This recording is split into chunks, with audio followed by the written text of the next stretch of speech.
சென்னையில் காலை முதலே பெய்து வரும் மழையால் மாநகராட்சி அலுவலகம் அருகே உள்ள சிட்டன்ஹாம்ஸ் சாலையில் தண்ணீர் தேங்கி வாகனங்கள் மெதுவாக ஊர்ந்து சென்றன. இதுகுறித்த விவரங்களை செய்தியாளர் முனாஃப் வழங்க கேட்கலாம். முனாஃப், வணக்கம். விவரங்களை சொல்லுங்க.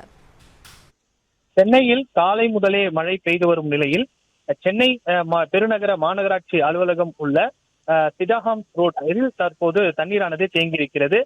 சென்ட்ரலில் இருந்து இந்த சாலை வழியாகத்தான் புளியாந்தோப்பு, புரட்சிவாக்கம், ஓட்டேரி உள்ளிட்ட பகுதிகளுக்கு செல்ல முடியும். பிரதான சாலை என்பதால் இந்த சாலையில் காலை முதலே பெய்த மழையின் காரணமாக முழங்கால் அளவிற்கு தண்ணீரானது தேங்கியிருக்கிறது.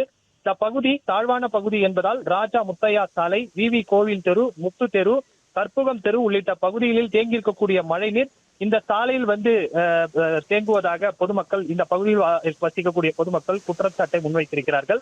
மேலும் இந்த பகுதியில் காலணிகள் மற்றும் தூக்கல் கடைகளுடைய விற்பனை நிலையங்கள் இருப்பதால் அதன் காரணமாக பழுதடைந்த காலணிகள் குப்பையில் வீசுவதால் அதன் மூலம் அடைப்பு ஏற்பட்டு இது போல மழை காலங்களில் தண்ணீர் தேங்குவதாக இப்பகுதி மக்கள் குற்றச்சாட்டை முன்வைத்திருக்கிறார்கள். தொடர்ந்து முழங்கால் அளவுக்கு தண்ணீர் தேங்கியதன் காரணமாக பெருநகர மாநகராட்சி அதிகாரிகள் இந்த தண்ணீரை வெளியேற்றக்கூடிய பணியில் ஈடுபட்டு வருகின்றனர். சென்னையில் காலை முதல் பெய்த கனமழையின் காரணமாக இந்த பெரியமேடு பெருநகர சென்னை மாநகராட்சி அலுவலகத்திற்கு கூடிய பிரதான சாலையில் தண்ணீரானது தேங்கியிருக்கிறது. சென்ட்ரலில் இருந்து இந்த சாலை வழியாகத்தான் வடசென்னை நோக்கி செல்லக்கூடிய பிரதான சாலை பகுதி முழுவதும் தாழ்மையான பகுதி என்பதால் பல்வேறு தெருக்களில் தேங்கியிருக்கக்கூடிய மழைநீர் தற்போது இந்த பகுதியில் தேங்கியிருக்கிறது. சென்னையில் இடைவிடாது மழை பெய்து வருவதால் எழும்பூர் சிபிசிஐடி அலுவலக சாலையில் மழைநீர் தேங்கியுள்ளது. தேங்கிய மழைநீரை மோட்டார் மூலமாக வெளியேற்றும் பணியில் மாநகராட்சி ஊழியர்கள் ஈடுபட்டு வருகின்றனர். இதுகுறித்த மேலும் விவரங்களை செய்தியாளர் கதிரவன் வழங்க கேட்கலாம். கதிரவன், வணக்கம். விவரங்களை சொல்லுங்க.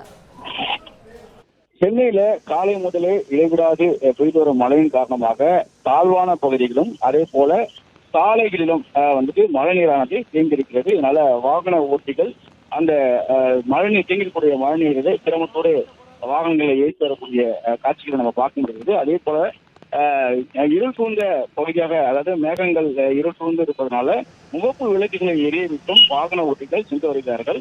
குறிப்பா நாம் பார்க்கக்கூடிய இந்த காட்சிகள் பாத்தீங்கன்னாக்கா எழும்பூர் சிபிசிஐடி அலுவலக சாலையை தீர்க்கக்கூடிய மழையில இருசக்கர வாகன ஓட்டிகள் மற்றும் கார்கள் போன்றவை அந்த மழைநீரில் செல்லக்கூடிய காட்சிகள் நாம் பார்க்க முடிகிறது. இருசக்கர வாகன ஓட்டிகள் சிரமத்தோடு அதில் பயணிக்கக்கூடிய காட்சிகளும் பார்க்க முடிகிறது. ஒரு பக்கம் மாநகராட்சி அதிகாரிகள் தேங்கியிருக்கக்கூடிய அந்த மழைநீரை மோட்டார்கள் வைத்து வெளியேற்றக்கூடிய பணிகளில் ஈடுபட்டிருக்கிறார்கள். தொடர்ச்சியாக மழை பெய்ததன் காரணமாக இந்த சாலைகளில் மழைநீர் தேங்கியிருப்பதாகவும் இந்த மழைநீரை அகற்றும் பணிகளை தொடர்ச்சியாக ஈடுபட்டு வருவதாகவும் மழை விட்டால் சில நேரங்களில் இந்த மழைநீர்கள் அப்புறப்படுத்தப்படும் என்றும் அங்கு பணியில் ஈடுபடக்கூடிய மாநகராட்சி தற்காலிக ஒப்பந்த ஊழியர்கள் தெரிவித்திருக்காங்க. தொடர்ச்சியாக மழைநீரை அகற்றும் பணிகள் நடைபெற்று வருவதாகவும் தெரிவிக்கப்பட்டிருக்கிறது. தற்போது நாம் பார்க்கக்கூடிய காட்சிகள் இந்த சிபிசிஐடி அலுவலகத்திற்குரிய எழும்பூர் பகுதியில் சாலைகள் தேங்கக்கூடிய அந்த மழைநீரை தான் நம்ம பார்க்கிறோம். வாகன ஓட்டிகள் சிரமத்தோடு பயணம் செய்யக்கூடிய நிலையில மாநகராட்சி ஊழியர்களும் அப்புறப்படுத்த பணிகள் தொடர்ந்து ஈடுபட்டு வருகிறார்கள். பிளே ஸ்டோர் மற்றும் ஆப் ஸ்டோரில் இருந்து பாலிமர் செயலியை QR கோடு மூலம் பதிவிறக்கம் செய்யுங்கள். செய்திகளை உடனுக்குடன் பெறுங்கள்.